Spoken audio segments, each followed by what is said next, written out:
pretty crazy year in politics. The time for proportional representation is now more than ever. We've been campaigning so much this year and we're going to tell you some highlights. In January we were gearing up to have our alliance building conference, which brought together leaders from all of the political parties and all sorts of other organisations involved in democracy and otherwise to work together to bring proportional representation into Westminster. In February we had the alliance building conference, and one of the most interesting things to come out of it was a suggestion by some of the Labour MPs that they would start an all-party parliamentary group for proportional representation. In March, Make Votes Matter launched its website, which is a place for campaign updates, news and resources, as well as a place for local groups which are popping up and down the country to share information about their activities. In April, we sent a letter to Jeremy Corbyn signed by over 10,000 people, 2,000 Labour members and 7 Labour MPs, calling on him to support PR. So in May we had our second major demonstration outside Parliament, the Demo for Democracy on the anniversary of the most disproportionate election ever. We had a great lineup of speakers from 7 different parties, and we used it as an opportunity to announce the support of John McDonnell, the Shadow Chancellor. This was great news because it was the first time someone so senior in the Labour Party had committed their support to the cause for proportional representation.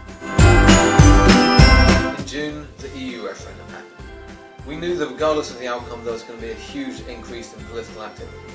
We released an open letter signed by parties, political figures like Nigel Farage and Caroline Lucas and everyone in between, and thousands of members of the public. The open letter stated that no party had a mandate to govern without an election under PR, so the Parliament actually reflected the way the people voted. In July, Caroline Lucas introduced a bill to Parliament for electoral reform. Like Jonathan Reynolds in December, it was a 10-minute rule bill, and this time even more MPs came out and voted for it, 74. We lost by only 7 votes, which shows just how far we've come. In August I was invited to speak at an event on electoral reform in Canada as part of the World Social Forum, which was a great opportunity to link up with other national campaigns for proportional representation. In September, Make Votes Matter went to all the party conferences, from the Green Party to the Liberal Democrats and the UK Independence Party. At the Labour Party conference, we held an event with the Labour campaign for electoral reform called Time for Labour to Embrace PR. It was the biggest gathering of its kind in a generation. It has created a lot of energy to help Labour adopt PR as official policy. In October, Conservative MP Ben Howlett came out in favour of proportional representation. Make Votes Matter facilitated an interview with him by The Independent, where he made the case that the boundary review, which was going on at the time, wasn't going to fix our democracy, and the only way to have a real democracy was a fair voting system. In November, our parliamentary petition for PR and the early day motion for PR both started taking off. The petition now has over 38,000 signatures, and the early day motion already boasts 53 signatures from MPs. I was also delighted to speak at the inaugural Women's Equality Party conference, where a motion for proportional representation passed with full support of the members in attendance.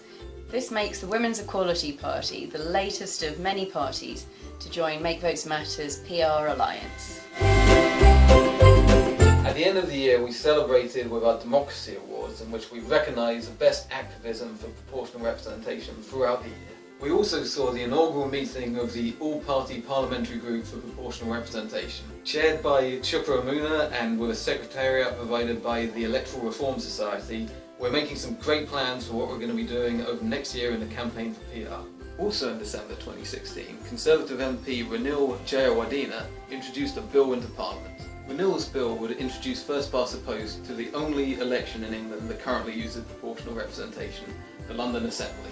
There's already been a huge backlash against this, with public figures from the Women's Equality Party, the Green Party, the Liberal Democrats, the Labour Party, coming forward to point out how regressive and backward this bill is. The bill has little chance of becoming law, and if ever there was a sign that we're making progress, it's that the opponents of fair votes are trying to strike back. So 2016 was a great year for Make Votes Matter and the campaign for proportional representation. 2017 is going to be even better, even busier, so please keep supporting us in our work to get PR. Remember, the time is now, and have a very Merry Christmas. Merry Christmas.